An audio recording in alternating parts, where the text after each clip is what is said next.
Good afternoon, everyone. My name is Gabrielle Cedor. I'm the Chief Operations Officer here at Anchor. I'm delighted to be joined by my friends at TASH today to present to you the next webinar in our employment webinar series. Today's session is going to be focused on the discovery process. The first part of today's episode will provide an overview of the WIOA regulations and discovery. Discovery is a process for learning a person's interests, strongest contributions, and conditions for success, and provides the foundation for all person-centered, person-directed plans as required by the Workforce Initiatives and Opportunities Act. We will examine alternatives to standard interview processes such as visual resumes and strengths-based presentations. And in the second part, we'll learn multiple ways to use the trajectory of charting the life course framework to find the right career, and how Kevin, our second speaker, uses this tool to guide his career planning and create a vision for a meaningful life. Our first speaker today is Teresa Callahan. She's a consultant and coordinator for the Discovery Certification process for Mark Gold Associates. She began her career as a teacher of students with complex needs. She's been Assistant Director of Special Education, Assistant Principal, Director of Student Services, Associate Professor of Special Education, and a vocational rehabilitation job coach. She earned her degree, her doctoral degree, from Syracuse University. Mr. Kevin Wright is a young adult who works for the District of Columbia Department on Disability Services. He works in the Youth and Transition Department, where his job is focused around employment for young adults. He's a certified People Planning Together trainer, and his future career goal is to mentor young adults. Before we hear what the speakers have to say, I'm going to tell you a little bit about Anchor. Anchor is a national nonprofit trade association who advocates for and supports the community providers who provide services and supports to adults and children with intellectual and developmental disabilities and their families. We've got a very large workforce, and many of those are focused on providing employment opportunities for people with disabilities. We have a robust list of membership benefits, and in just a month or two, we have a Policy Summit and Hill Day, October 2nd and 3rd here in Washington, D.C. I invite you to learn more at anchor.org. But now I'd like to turn it over to my colleague Donald, who's going to tell you a little bit about TASH.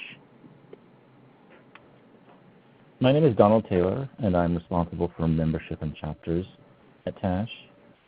TASH is a values and research-based advocacy association with an over 40-year record advocating for the rights of people with disabilities.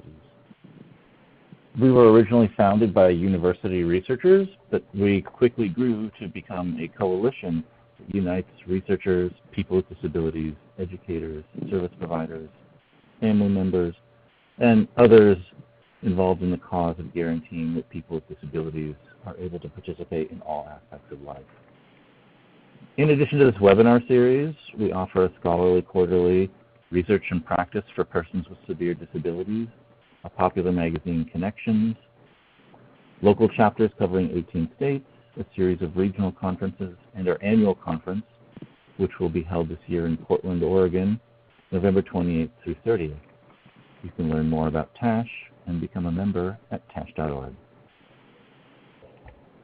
Thank you so much, Donald.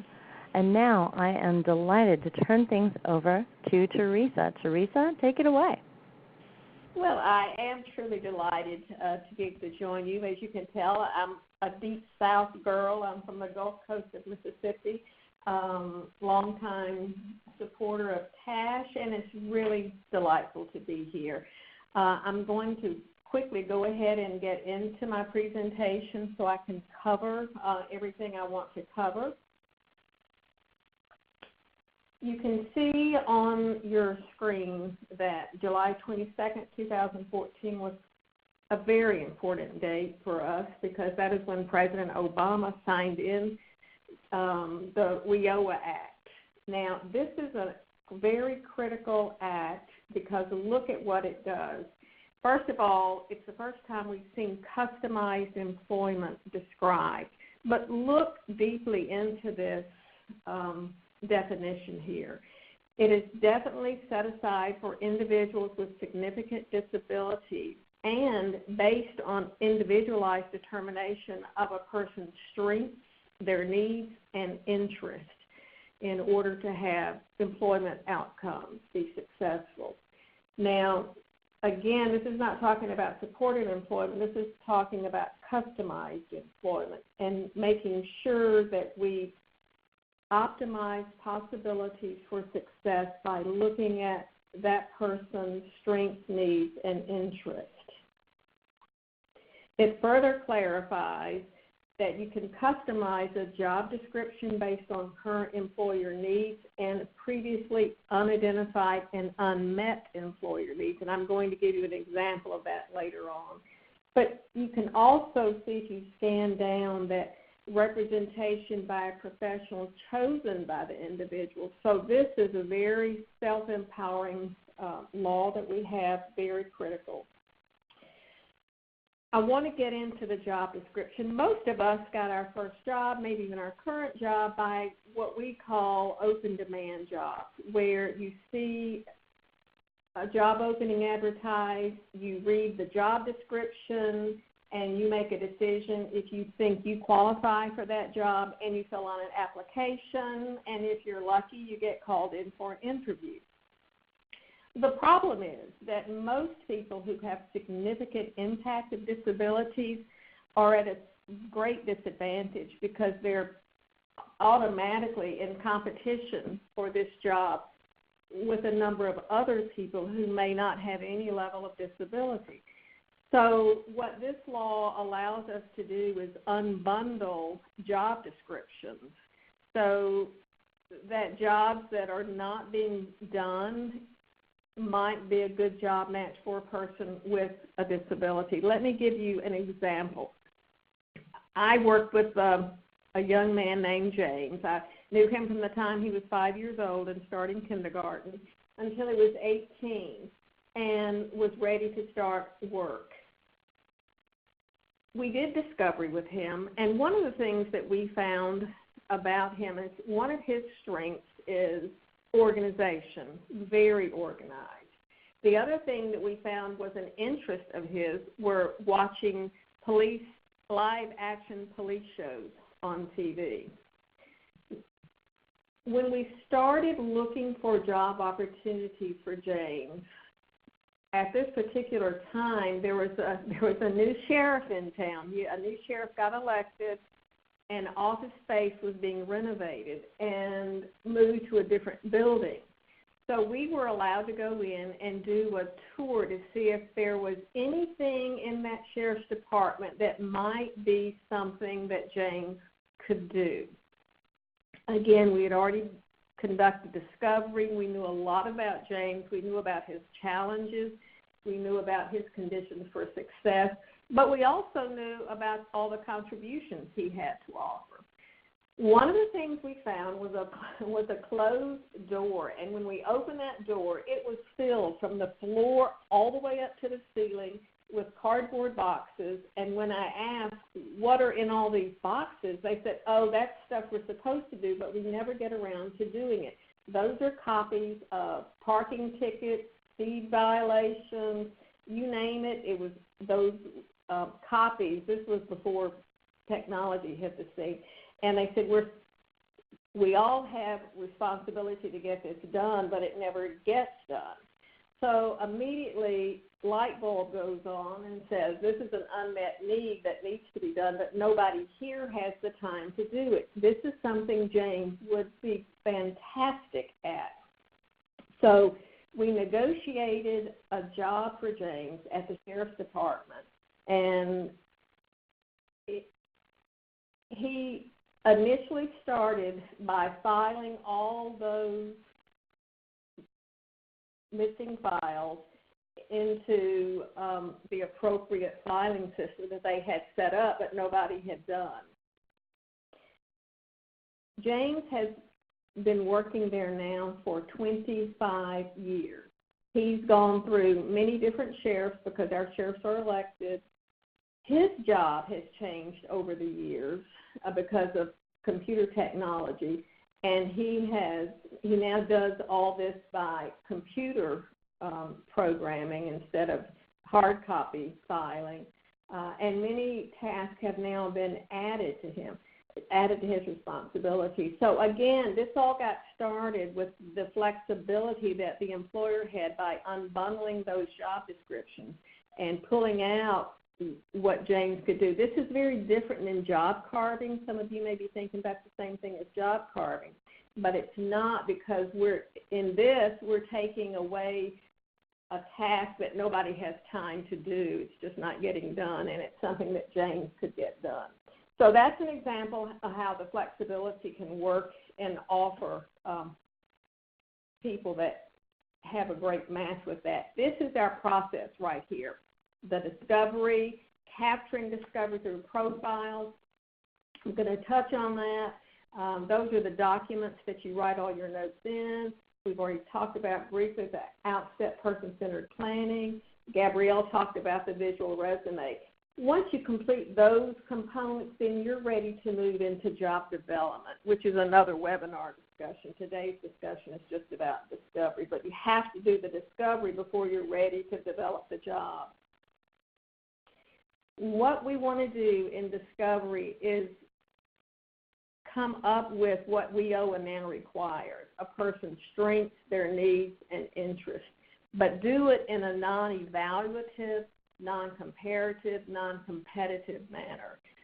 Who is this person? That's what we want to get at. Who is this person? What are their strengths? What are their needs? We at Mark Golden Associates, it's the same thought process, we just use different terms. We call conditions for success a person's needs. Interest, of course, is the same. And then where we always says strength, we use potential contributions, but we're talking about the same issues. The finesse in discovery is being able to translate what a person does on a daily basis into conditions for success, their interests, and their contributions. And again, as I said earlier, when people with more significant impact or disability are placed in competition with people who don't have those significant impact or disabilities, they tend to not fare very well in the job market. So again, this process kind of levels the playing field. The iceberg analogy I really like to point out, because so many times the people that we work with, the people that we represent, we only get the very tip of that iceberg. And what discovery does is delve below the surface to find out who this person is, what their challenges are, how those challenges can be met, but also what are their contributions, and just as important, what are their interests. When we talk about conditions for success, or as WIOA says, the needs, we're talking about the conditions for success that they need in order to work. And this would be, for example, how many days a week do they need to start out working, what benefits. Location of the job is critical because so many people with impacted disability have transportation issues. Do they want to work inside? Do they want to work outside? How many days per week? So you can see that what we get at in discovery is trying to capture all these essential conditions. Now, interest.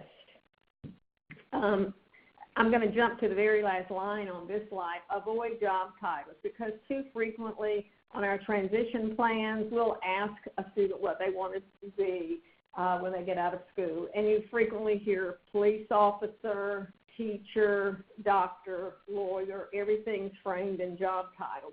What we seek to do is just find out broad interests, like do you want to work around boats? Do you want to do indoor work like office work? So we try to get descriptive instead of just using a job title. And then contributions. What does a person bring to the table? I'll go back to James' example. His level of organization is a huge contribution. But look at personality characteristics, skills, any kind of credential or work experiences, and certainly recommendations. So discovery, in trying to get at those three legs of the stool, the interest, the needs, here's how we do it.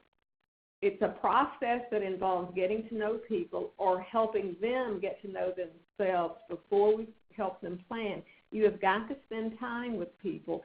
This takes observation. It takes going to a person's home. If they are in a work experience, observing them at work. But it's observation with very essential goals. What are their challenges? What seems to be working for them? What seems to be an interest for them? And in this way, you come up with possibilities for employment. Our process has 15 steps. Now, I will tell you that for us to do really good discovery, it takes about 5 to 6 weeks. Now, this is not you as a job coach or a employment facilitator doing this 5 days a week, but it is you doing something every day during the week. And it can't be constricted by your work hours. I'll take James, for example. When we did discovery with James, one of the things that he really competed in was bingo, and he would have like 5 different playing cards, but he played bingo on Wednesday night. So the person who's doing discovery has to carve out time to go observe him on Wednesday night. So your observation has to revolve around your job seeker's calendar, not your calendar. So once you sort out that flexibility in your workplace, it becomes easier. And it's the same thing with weekend times. One of the ways we initially get started with discovery is have a person and the person's family talk about a person's routines. What is it that you do every day? How do you get started? Take us from the time you wake up, how you wake up, and you go through an entire day, and then conclude with getting ready for bed. And then weekend, much like our schedules, often vary. So make sure we include what does a person do on the weekend. And then figure out what you're going to observe.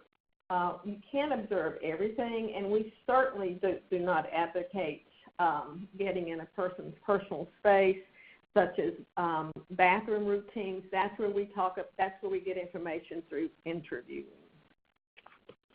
So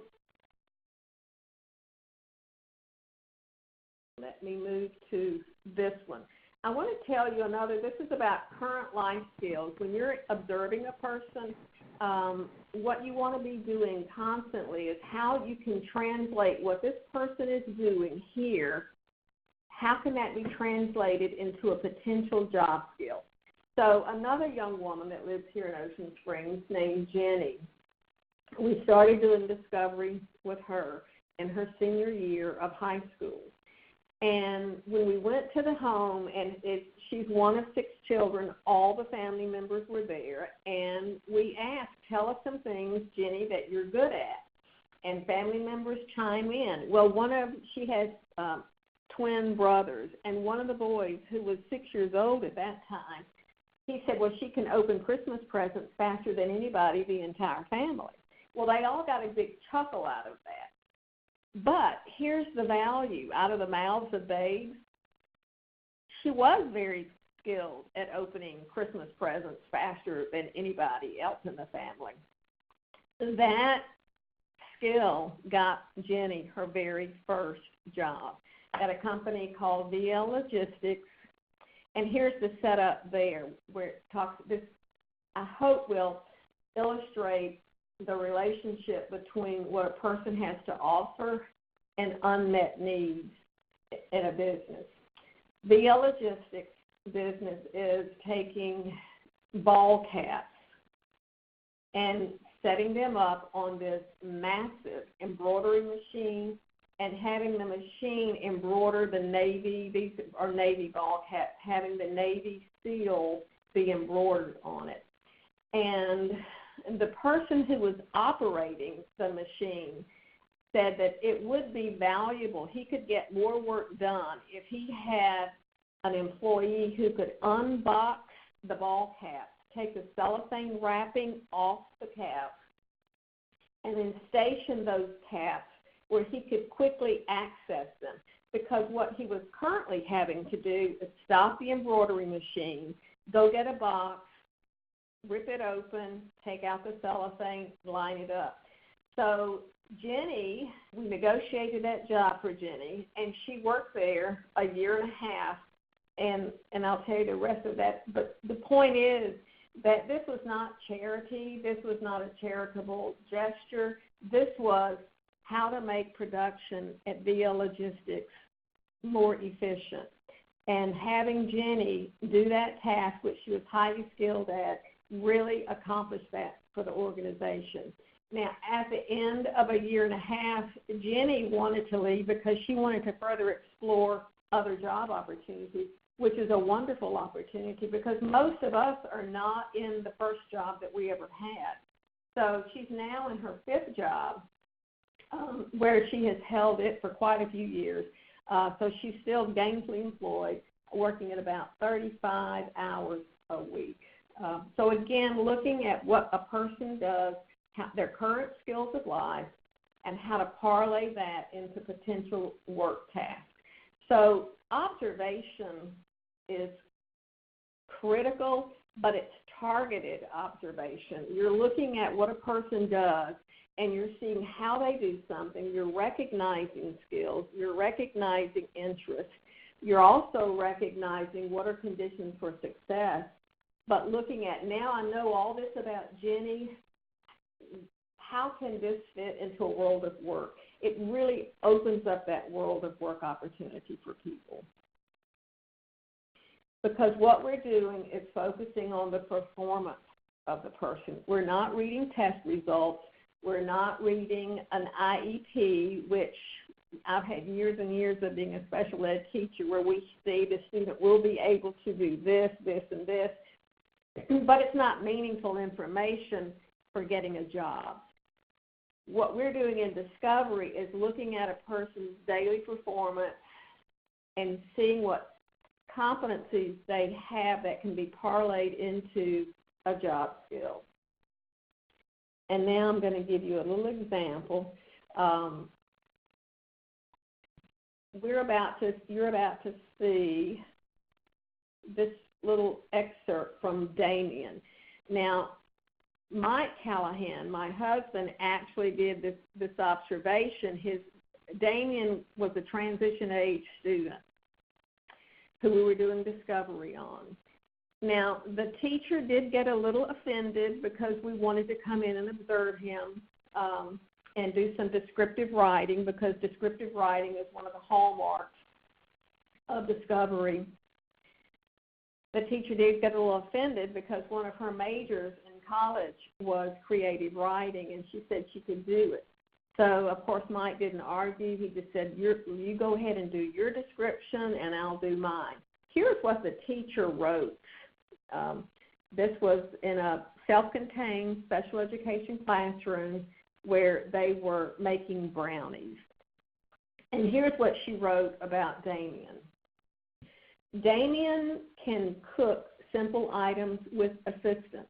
He cannot set the oven temperature independently, and care should be taken to assure that he does not burn himself. He cannot read the directions on the box. Damien required one-to-one supervision to mix and prepare the brownies and to put them in the oven. And this last sentence is a doozy. He cannot be trusted to cut the brownies with a knife. That's pretty harsh, in my opinion. So when you look at that and try to figure out what are his conditions for success, is he interested in this?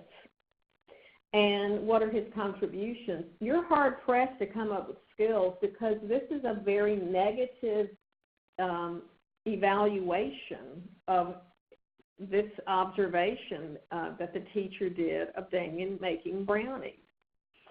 He cannot set the oven. Care should be taken that he doesn't burn himself. He cannot read the directions. And we throw out this phrase, requiring one-to-one supervision, so many times when it's not even true, accurate. So at the same time, this teacher was observing and writing her description. Mike was writing his. Now, this is just an excerpt of Mike's writing because his observation was 4 paragraphs long, and you can see that this teacher's was just 1 paragraph. So I don't have time to go into all 4 paragraphs, but it is pertinent to see the difference in writing descriptively. Damien selects the brownie mix from the pantry, finds a mixing bowl from the cabinet, and removes a mixing spoon from the utensil drawer after being reminded by a staff person. As the staff person reads the directions, he, meaning Damien, opens the box, pours the mix into the bowl, and then continues to blend the ingredients. And when he completes the mixing, he pours the mixture into a glass pan, following a gesture by the staff person. And then the staff person asks, "What's next?" Damien points to the oven thermostat, and the staff person asks, "Which button is for bake?" and he pushes the bake button. Now, just looking at this first paragraph, we see a lot of skills. Look at the first line. He selects the brownie mix from the pantry. So he recognized the brownie box. He knew to get the mixing bowl and knew where the mixing bowls were. He got a mixing spoon after being reminded by a staff person. So let me go back to here where they said he cannot read the directions, but look at how this is written. As the staff person reads the directions, Damien opens the box, pours the mix into the bowl. So a condition for success, if he's making brownies, is that the staff person reads the directions. But we still see all his skills that he's demonstrated.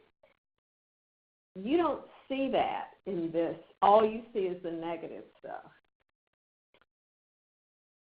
I hope what you can see is that you're like this court reporter observing Damien, and you're writing down everything that you see. He selects the brownie mix. He does this. He does that. You don't throw any judgment statements. You don't throw any evaluative words in there. You are absolutely describing what you see him do. In doing that, you get a sense of his skills. And I dare say that if we were to stop right now and have some time for dialogue, which we don't, but if we did have that time, we could brainstorm some skills that he has in this current brownie making class and how that could be translated into potential work tasks. One of the things that immediately comes to mind is he follows direction.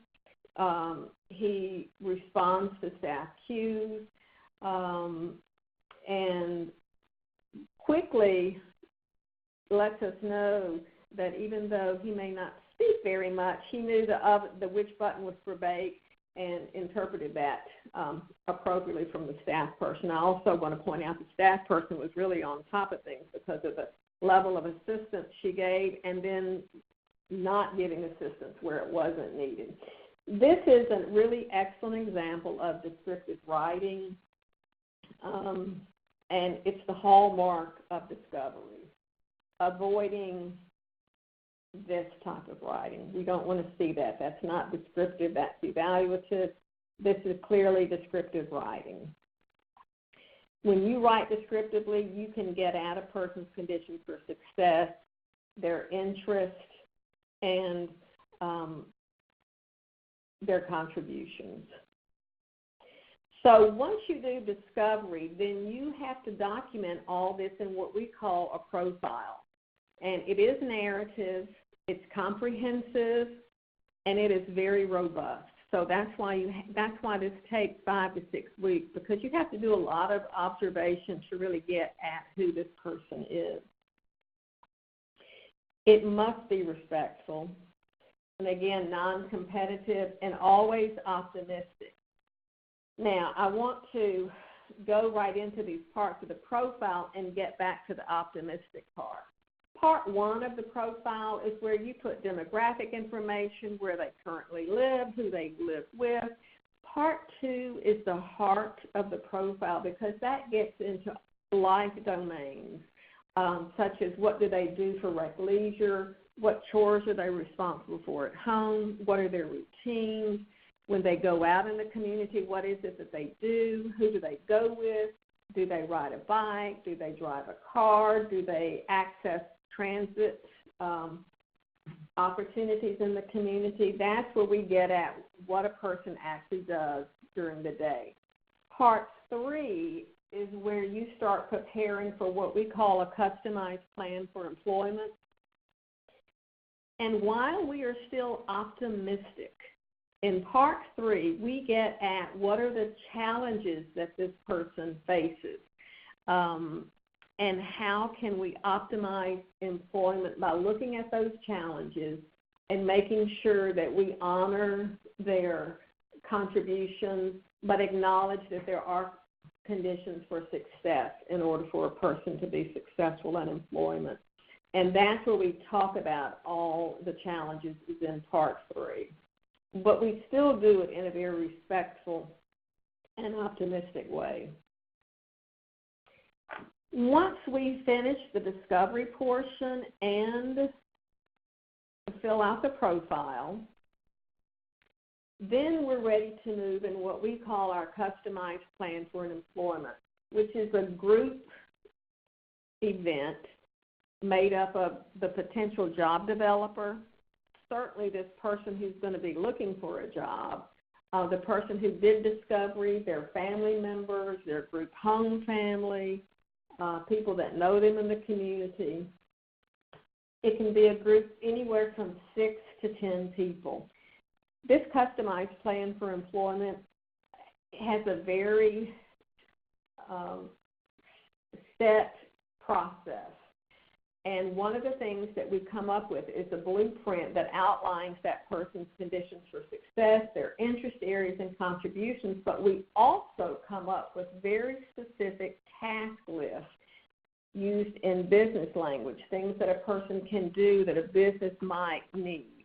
And then with that group of people, we come up with a list of particular employers in that community who might have opportunities that meet that person's conditions for success and their interest areas. So again, this takes about 2 hours. It takes about 2 hours to prepare because we all know how difficult it can be to get people to agree on a meeting on the same day, the same time, but it happens. Once we come up with this customized plan for employment, we go back to the person. Oh, I'm sorry. This gives you an idea of the flow of the meeting. That task list is very important. But once we finish this, we are ready to move into that visual resume. Now, we did some research that several years ago, and what we found is that most employers, when thinking about hiring a person with significant impact or disability, told us they much preferred a visual resume because they could see the person doing the skills. You don't really get that when you read an application. So we moved to a visual resume. And what you want to do is when you're doing discovery, you're actually taking pictures of the person doing specific tasks so that the employer can see how that person does that task. If they have a special communication device, how it all works into his daily routine. And we actually put this on a flash drive and leave it with the employer. We've gotten a lot of good results. The bottom line is we have people who have been extremely successful with employment through the discovery process. But what I want to point out, it's not just that they're getting jobs, which they are, but they're getting career jobs, jobs that hold their interest, that have possibility for promotion, salary advancement. Again, I point out James, who's still working for the Sheriff's Department. He's been there 25 years. He's been there longer than many people. Jenny she's in her 5th job, but it's because she wanted to try different jobs, and she has been now working 18 years. So we have many stories like that of people who have been successful, and we believe it's because of discovery, getting to know who a person really is. So my time is about up.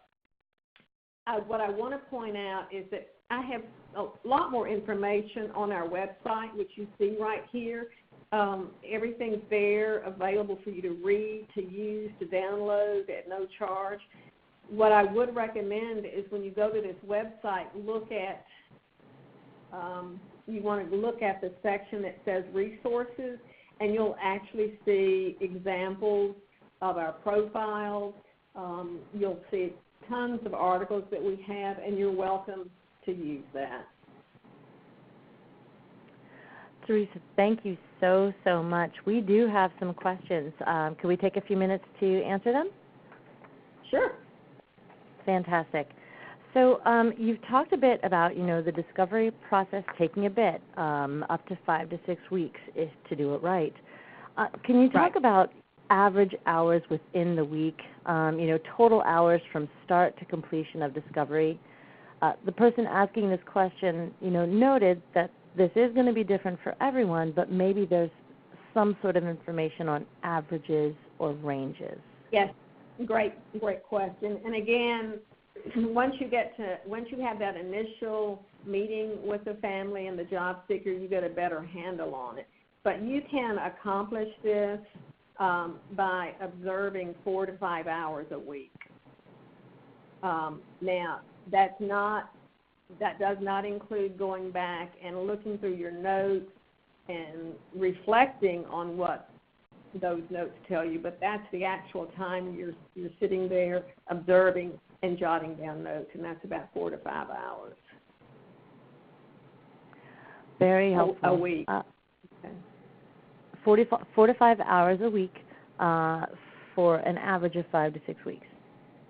Correct. Great. And then to fill out the profile, it takes about 7 hours. Good clarification. I do see some folks with their hands raised. If you could take a look in the lower left-hand side of your computer screen, there should be a little chat button. You can push that button at any time and ask your questions there. I'm sorry, point of clarification, Teresa. The 7 hours is to actually complete the final profile, correct? Right. What you do, Richard, is discovery takes 4 to 5 weeks. And that, again, the average is 4 to 5 hours a week for 5 to 6 weeks. Once you have all your notes, you're ready to sit down. You're done observing, and now you're ready to take your notes and fill out the profile. And the profile takes about 7 hours to do all 3 parts.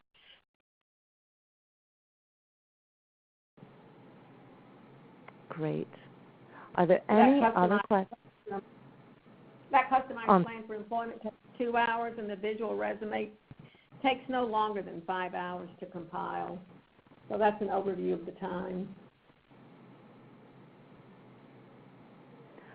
Are there any other questions before we move on to Kevin? And there will be time for questions after Kevin's done presenting as well. If you think of questions for Teresa or Kevin at any time, go ahead and type them in the chat box, and we'll be sure to ask them before we're done today. Kevin, are you ready? I think it's time for you. Yes, I'm ready. Great, let's do it. Okay.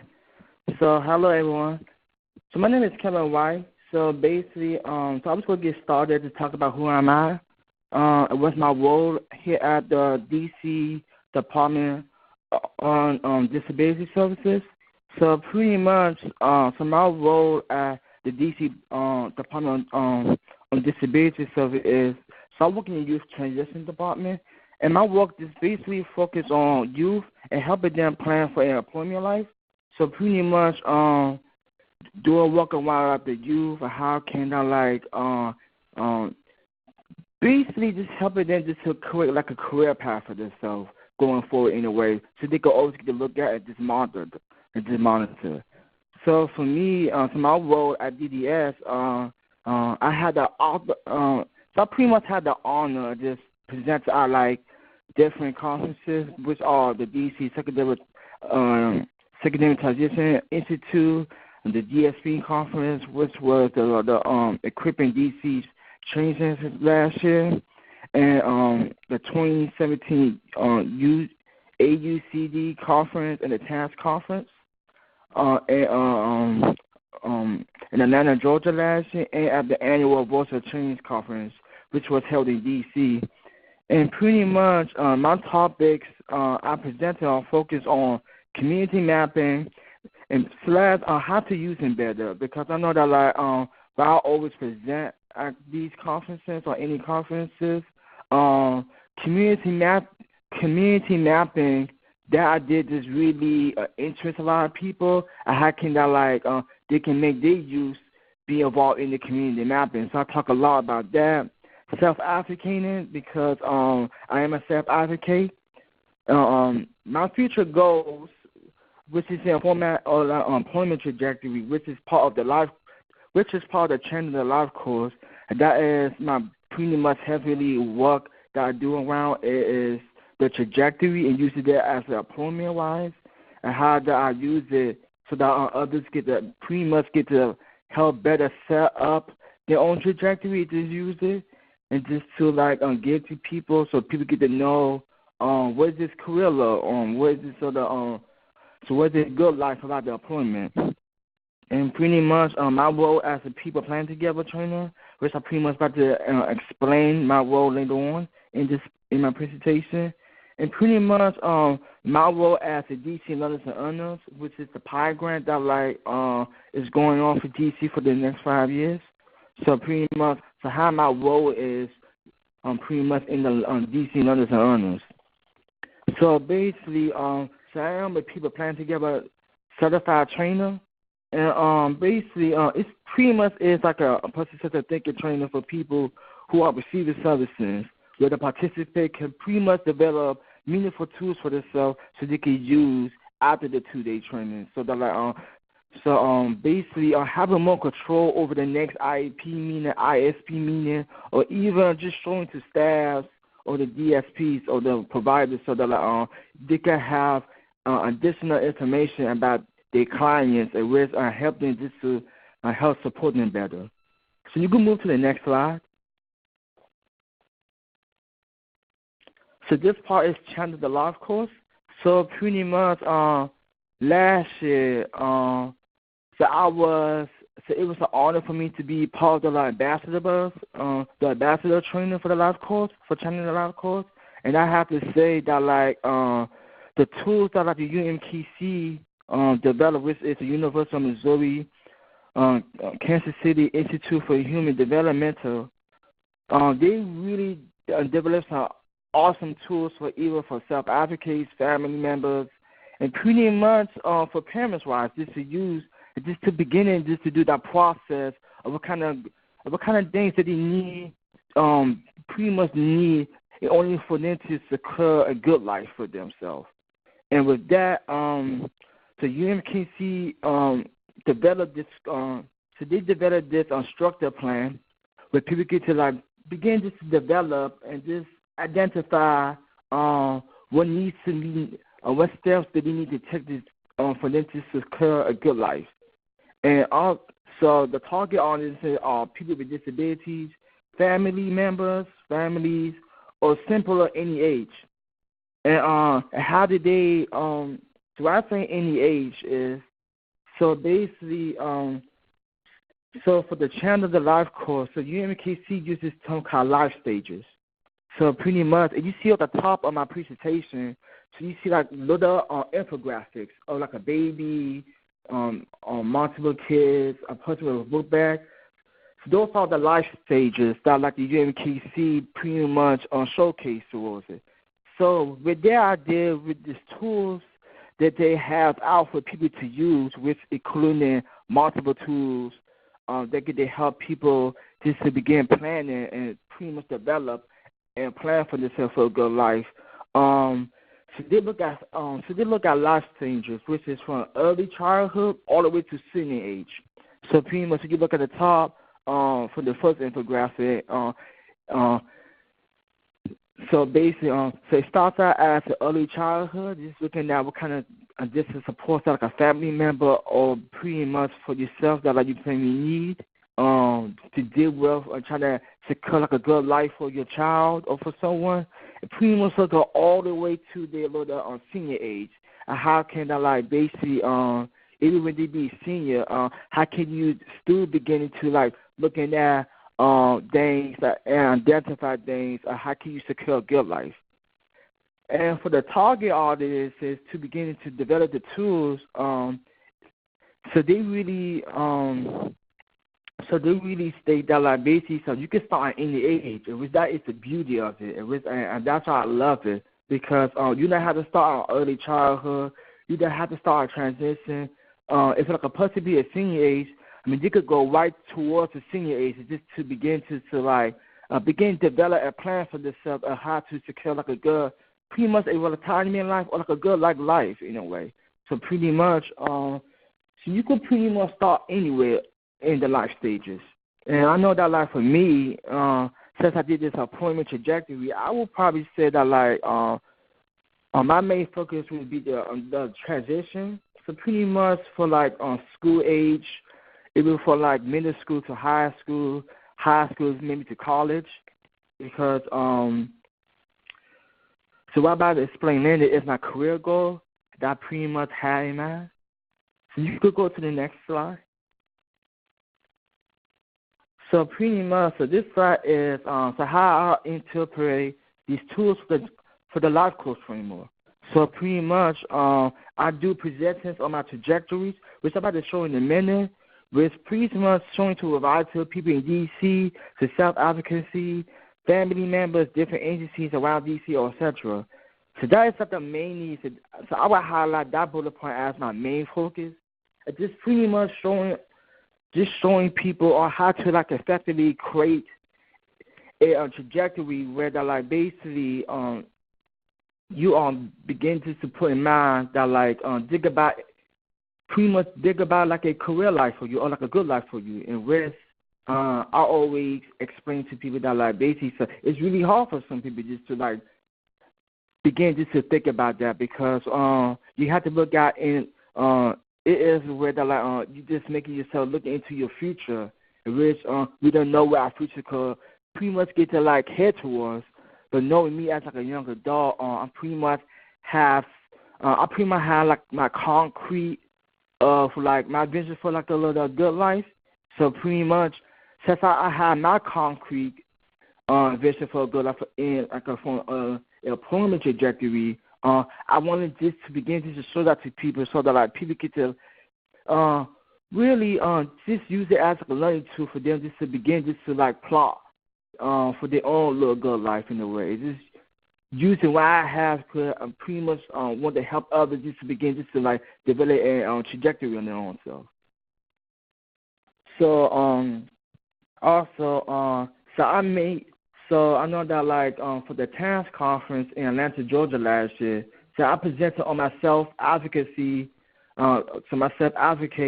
trajectory. So pretty much I took the trajectory and made a piece about like self-advocacy and how did I self-advocacy, which where I explained to, when I showed that to you all, I could explain that like it was like a really hard process for me just to get started with it. But I explained that more later.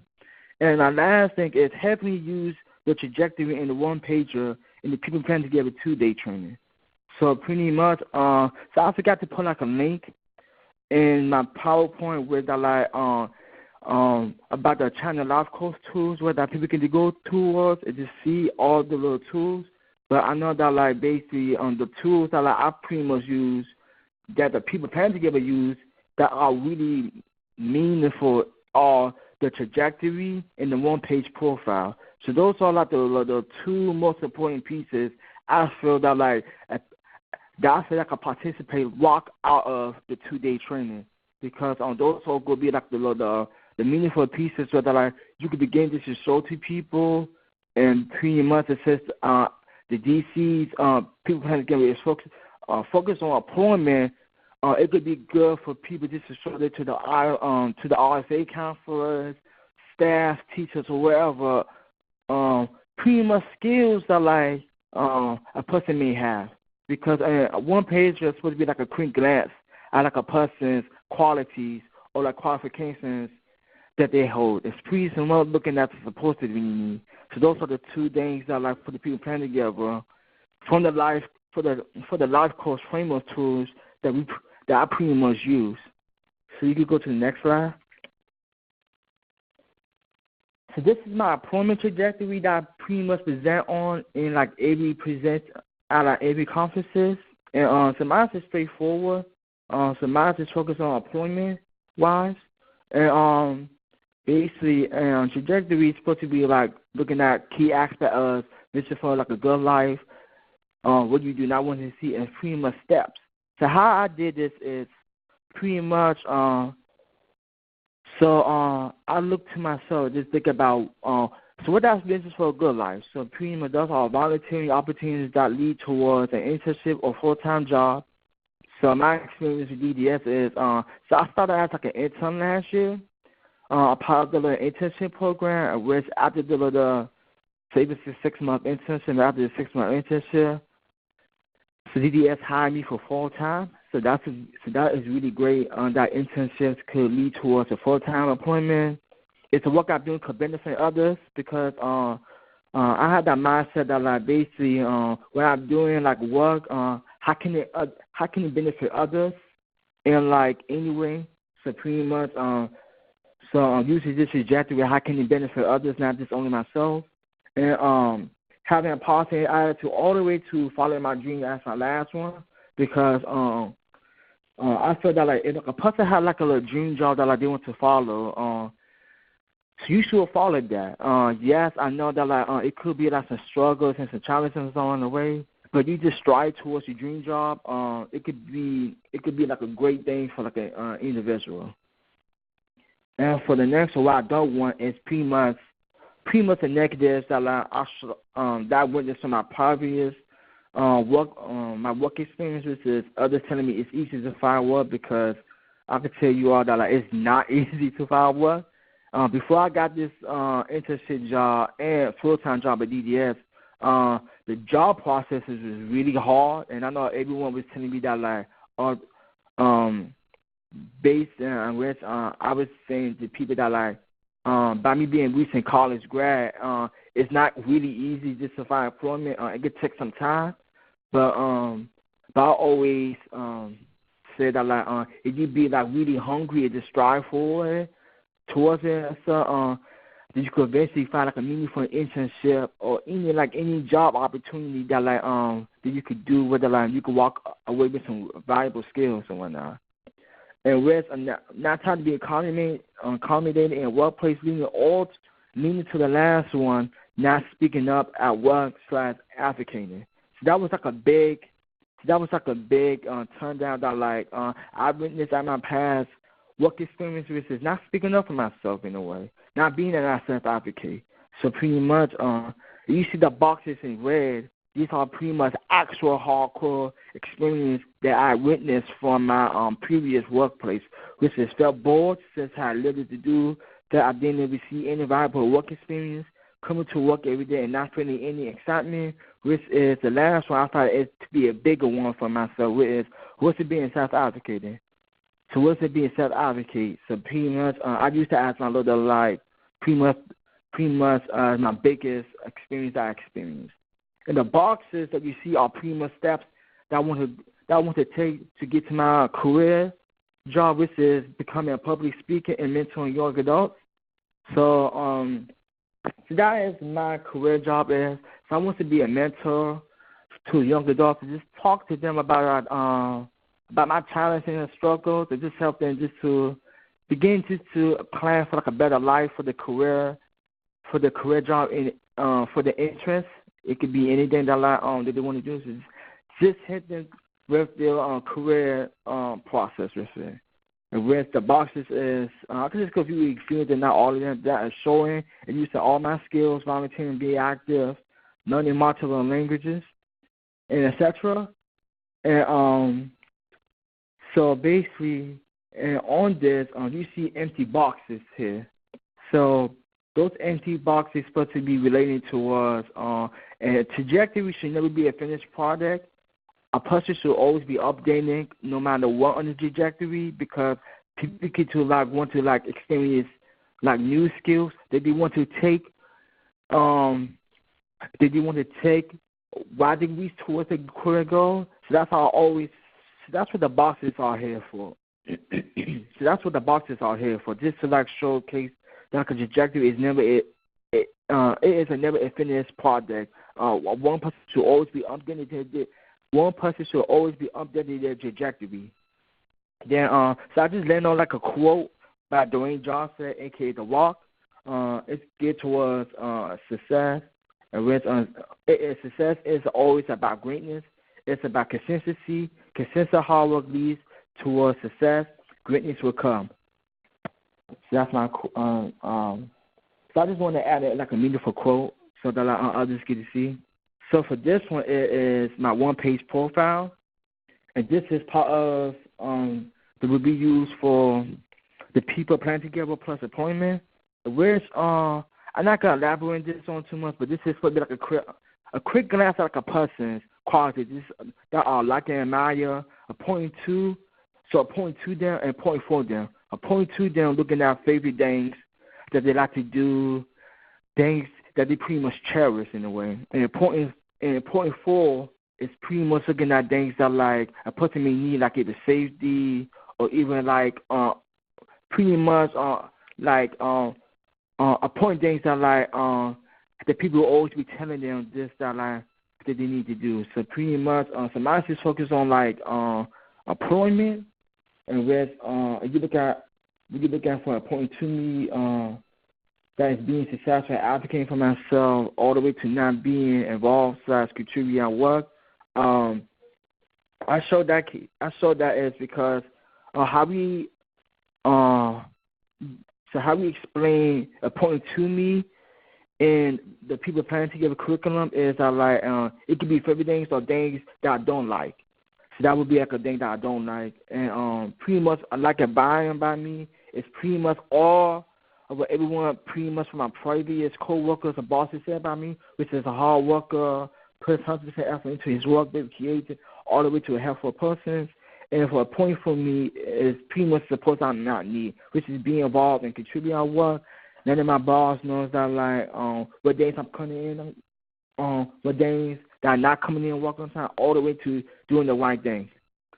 So you could go to the next slide. So this slide is for the self-advocate. So pretty much, so I always explain my career goal is that I want to help mentor young adults and help them create career paths for themselves. And also, and I message that if you want to become an advocate to make sure to think about why do you want to advocate. So pretty much, I always say that if you want to become an advocate, it needs to be some kind of reason behind it that that you want to advocate for. So pretty much, with that reason, it could pretty much get it turned towards a meaningful self-advocacy and self-advocacy experience that you cherish, that you want to self-advocate for. So as you see right here, so this is a tool plan that I have a previous co-worker where his main focus was on self-advocating. So this is his sort of self-advocacy tool plan, which is pretty much consists of his one pager, on the first flap, which is questions that is why is it important for him to serve on human rights community, and what kind of support that he may need. His vision board, where you see is pretty much stated as what makes a good human rights community advocate, where it's pretty much words and pictures that I found on the internet, where basically the words that I use for his vision plan are pretty much actual his words. That he told me that we would make a good advocate for the human rights community. So I just showcased that in his pretty much in his collage in a way. You see his trajectory, which is pretty much about him at self-advocacy and some of the human rights community. And questions for the inside flag, which focus on his values and beliefs about self-advocating and why it's important for someone with pretty much with intellectual disabilities serve on human rights community or of the boards. So pretty much a few things that basically why is it important for him just to serve on the human rights community board. You can go to the next slide. So this is my self-advocacy trajectory that I presented at the TANS conference last year in Atlanta, Georgia.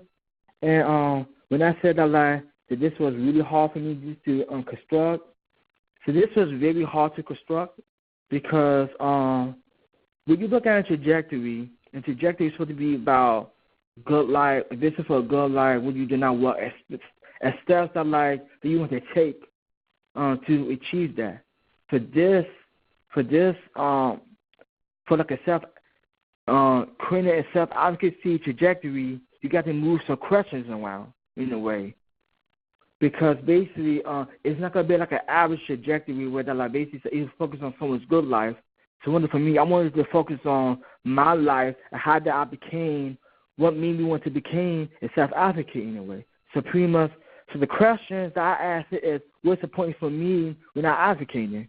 So pretty much looking at qualities that when I'm not advocating, basically, so that's how I want to look towards, which is being passionate, equality, having fun, knowing my target audience, which is a big one, because talking to children, teenagers, or young adults, you got to play around with the language. Because that's how I always learned in college from one of my college professors that basically sometimes you could sometimes you would have to play around the language of how you actually talk to people. So pretty much knowing my target audiences, making a big difference, knowing your purpose, money versus purposes, and respect the others. And there are some more things on here where that basically that I want to cover with. I also want to say this one on here too is disability versus disorder. So pretty much, I'm not that mindset that one for me, so I'm an individual with pretty much a disability. I got a speech impairment and also plus also learning disabilities. Now I know that for me, I don't really find my disability as a weakness or a barrier. I just find that as a disorder. Because I feel that basically with a disability, you can pretty much ask any disability person that do they find themselves a weakness. People might say yes, but one for me, I say no because me doing it, me able just to talk in foreign conferences, knowing that that I have a speech impairment, I don't let that faze me in a way. So pretty much, I just find that as a more pretty much a disorder that that was always born from birth. Could be a birth defect where basically pretty much is just there, but basically and I just had to live on with it. I couldn't enhance it whether I could control it, but that's disorder still could be there. But basically I don't really 100% find that as a weakness or a barrier towards me. So the next one is what I don't want to experience, which is pretty much the things that it could be for an average. What I do not want from for an average trajectory, which is not spending what's on my mind, others telling me having disability or barriers for weakness, making fun of my speech, theories, beliefs, values, etc., all the way for people convincing myself not to be an advocate. And for the steps, I figured that for this part, you want to showcase a self-advocate trajectory using what made me want to become an advocate. So pretty much, I just stay hardcore examples all the way from my other childhood development, all the way from my transition. So use a little of the life course framework for the life stages. And how did it want me to become an advocate, which is experience being teased behind her back, behind her friend's back, want to exercise. My freedom of spirit want to make a difference. The next thing, a person getting bullied, a risk. The top one is pretty much my big key of why I want to become an advocate is want people to hear my values and beliefs. That's like a big thing that I exercise on why I want to become an advocate. And the quote I use is for Barack Obama, which is pretty much about self-advocate. It is now we are in the midst of not just advocating for change, not just calling for change. We're doing the grinding, sometimes frustrating work of delivering change inch by inch, day by day. So that's my quote for the self-advocacy. So you can go to the next one. So this time talking about the people playing together. So this is me and my other fellow PPT trainers. So I know that so pretty much how I incorporate the life course with the life course framework tools. That is pretty much the trajectory in the one page is through the people playing together for employment. So you go to the next page. So for people who doesn't know what is people playing together is, it's pretty much it's a 2-day training, a person-centered thinking training that people who are receiving services such as DBA or RCs services can take. So that's like the main reason. So that is like the main focal point of the training. Is people around anywhere for any state where they're receiving any kind of services that they could take. The training is led by people with IDD who facilitated the 2-day training. So pretty much, so for the first picture you saw, for me and my other fellow trainers, so we all had an IDD. So pretty much, we all pretty much are able to facilitate this 2-day person-centered thinking training. With that, it's like a greatness of it in a way. Just knowing that people with a disability are able just to serve or just to facilitate a training to the other people with also with pretty much with a disability is really fascinating. But that's what I like about that. And pretty much the last bit is it's a great training to help the participants to think about what's important to them and for them. So that is the highlight of the training that we try to begin to teach the participant is. So what's important to them and what's important for them. And I know that and that is a really difficult concept that participants might be participants might be thinking thinking about. That's when that we do our best is to begin just to teach others about that, about what's important to them and for them. So you can go to the next slide. So this slide talks about the main topics that people playing together. So how a person-centered thinking training where they got different main points that main topics that they want to engage the participants to focus on. People playing together. We have topics on the main topics. I feel that is the topics are this training will.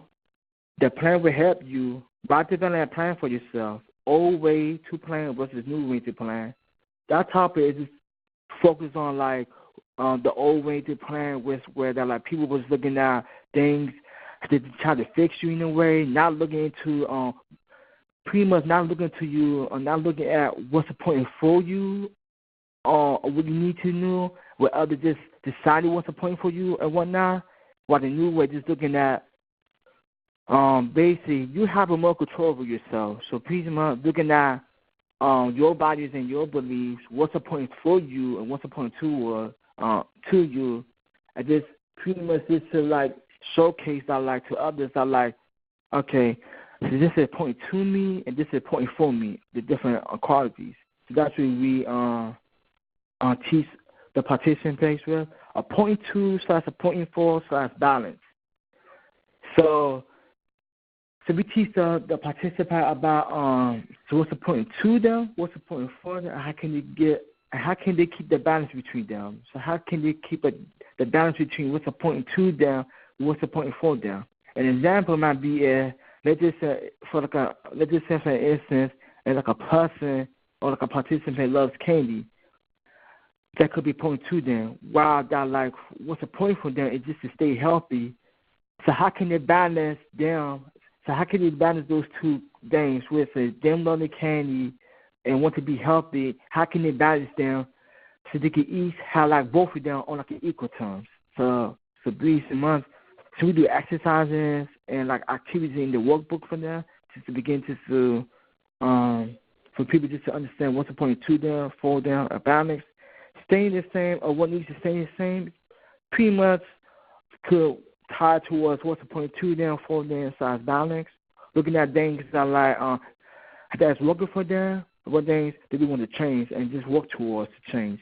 My dream job, so we do activities on my dream job, goals, their employment trajectory, and developing their one-page profile.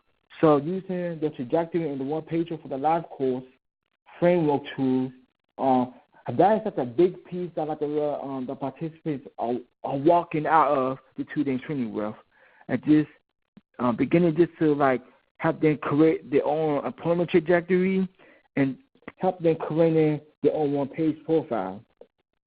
Now, all these topics us trainers discussing 2-day training will ultimately lead towards the employment plan.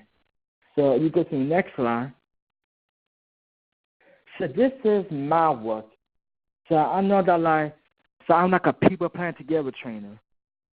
So and also in the youth transition, I also got like a certain criteria work that I always be doing, which is doing follow-ups with the participants. So one of the things, so I do follow-ups with the participants after the training. Pretty much, I ask them questionnaires or like different things that are like, so what's their dream job? What did they do in the community? That is considered as a dream job. Are they getting any services like the RSA or if they have a job coach, etc. And which one for me and my main job behind it is creating a PBT, which is a people plan together plus employment plan. So in this employment plan, it's the trifold and the collage. So the collage, it was like an activity in a 2-day people plan together 2-day training. But I wanted to use that as like a meaningful piece for like a vision board, where you can show to people about pretty much qualities that like a person may have. It could be like qualities like they have like an RSA counselor, they have a job coach, they want to go to college, their dream job is such and such and such. So pretty much, so with this trial it's focused on their one-page profile where I pretty much embedded inside of the trifold, which is pretty much topics as a 0.2 size for them, like and a mind size values.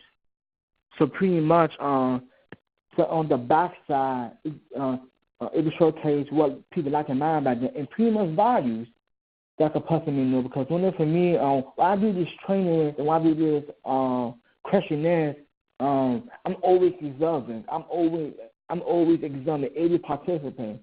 So pretty much, if I see something that like a person may do that pretty much spark me, I pretty much keep that in my mind and also write it down, because it could be like a value on their beliefs that they pretty much showcasing. So it could be like a value belief could be simply saying good morning to them in a way, because while with them and stuff, it just take a morning, maybe that like one for them, they feel welcome, they feel contribute, and with that, so you can hold towards better results with them participating in 2-day training. And the inside flap, it's just pretty much it's a trajectory, whether like they appointment trajectory, whether like pretty much you open, you can pretty much see the trajectory, whether like their own career choices that a person may want to like achieve. Now I would say that like some participants that like I done the 2-day training with other participants. Not many people may not have like a career job that like that they want to do at this moment. Maybe that like some people might be undecided of their career job. So pretty much right now with this appointment guide, I pretty much in like a midst of trying to developing another trial for whether like it's not too heavily focused on a dream job. We just pretty much focus on skills that a person may have, qualifications that they may have, indicating that like if they went to college or not, or they finished high school, or if they want to go to college, indicating that like if they was like an A-rank student, are they getting involved, etc. Because I feel that like it would be a really great piece, because I feel that like right now with this training, we just basically focus on like appointment-wise, and I can understand that like basically that not too many participants might not have a career job at the time meaning. So pretty much how I indicated, so how am I going to indicate that is with career interest. So pretty much what interest for a career. So what is going to interest them for a career? So pretty much is that like things that like they might do in the community, or things that like they're witnessing in their like for the everyday life that could jog a career interest. And basically, so as you can see my collage and trajectory on him. And these two people are actual people who really participate with the training. That are Latonia Belts and Tremaine. And so pretty much, so Latonia Belts is from Capital K in DC. This is like a 2-day, this is like a day service program. And that's like a day service program that she is part of. That we've done like a little 2-day training with this year and last year. And Tremaine, so he's from RCM Inc. in DC. So pretty much, it's also like a day program where people get to get involved. We got like disabilities, so they can pretty much get like involved and just help them just to create like tools that they may need for themselves, and just begin to start profit their career goal. So these two people actually did like a little 2-day training, which after that, and both of them actually enriched one for me, and I actually developed them employment plans for themselves. And just recently in D.C., with the summer youth appointment, I did like a 2-day training with the D.C. With the summer youth appointment here in D.C. And after that, and I just got finished creating their separate plans too. So pretty much, so these are not the only 2 plans that I created. So I created other plans. Altogether, I probably created like 10 plans altogether, and I still creating more. In a way, that's doing a highlight. So you can go to the next slide. So this slide is pretty much this is pretty much the end of my presentation. So we're now pretty much the end of my presentation. So for people who got questions or answers and stuff, you can ask me. Or also if you got further questions, you can always pretty much get to contact me on my little like email. This is my DC government email, and I want to thank you all for the time, and thank you all for and thank you Donald too, because believe it or not, because this is my actual first time holding like a presentation or webinar. This is my first time with my webinar, so pretty much I would love to hear feedback of what ways that went well for me, or what ways that I pretty much need to improve, because a hard criticism, I always got criticism in a way, because it can help me just to like practice more and pretty much get to like become like pretty much an expert for like a webinar presentation. So with that in mind, thank you all. Thank you, Kevin, and well done. We're delighted to be your premier audience. We do have some questions, and I wanted to let participants know we do send out a link to an evaluation form at the end of each of our webinars. So please, as Kevin has requested, please take a minute and tell us what you liked, what you didn't, if there were any additional questions that you have for either of our speakers or for myself, Gabrielle Cedor at Anchor, or Donald Taylor at TASH. Please feel free to put that on your evaluation form, or you can reach out to us using these emails on your screen. We do have a question, Kevin. Folks would like more information when and where the next 2-day person-centered thinking training is offered. If you don't know the answer, can you tell them where to find it? So, yes. So pretty much, so in my little, so in my, so at DDS, I want to say that like it's like a standstill right now because really, I guess that DDS is like in like a midst of even like passing it along towards someone else, to like a different agency just to like do. The reason for that is it could be because of their budget. I don't have the answer to that, so I don't know. I know that like basically for more information, you might have to contact like one of my bosses at DDS because I simply don't have that hardcore answer for that. Okay, so right now your understanding is that the program is on hold, but if they'd like more information, they should reach directly to DDS. Yes. Okay. All right. Are there any other questions for Kevin or for Teresa? If you have one, you can put it in the chat button in the lower left-hand side of your screen.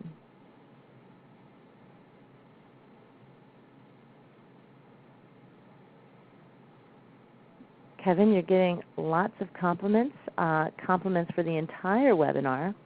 So thank you. Thank you both, Kevin. Thank you both, Teresa. I agree. This was a very informative webinar. Thank you to over 100 participants today. This might be our biggest one yet. Please look for an email that will have a link to today's recording.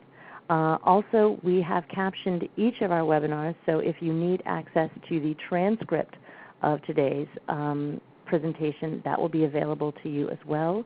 There will also be a link for you to give us your comments and your feedback. Kevin, Teresa, Donald, on behalf of TASH and Anchor, thank you all so much, and have a fantastic day. Thank you. It was delightful. Yeah, thank you.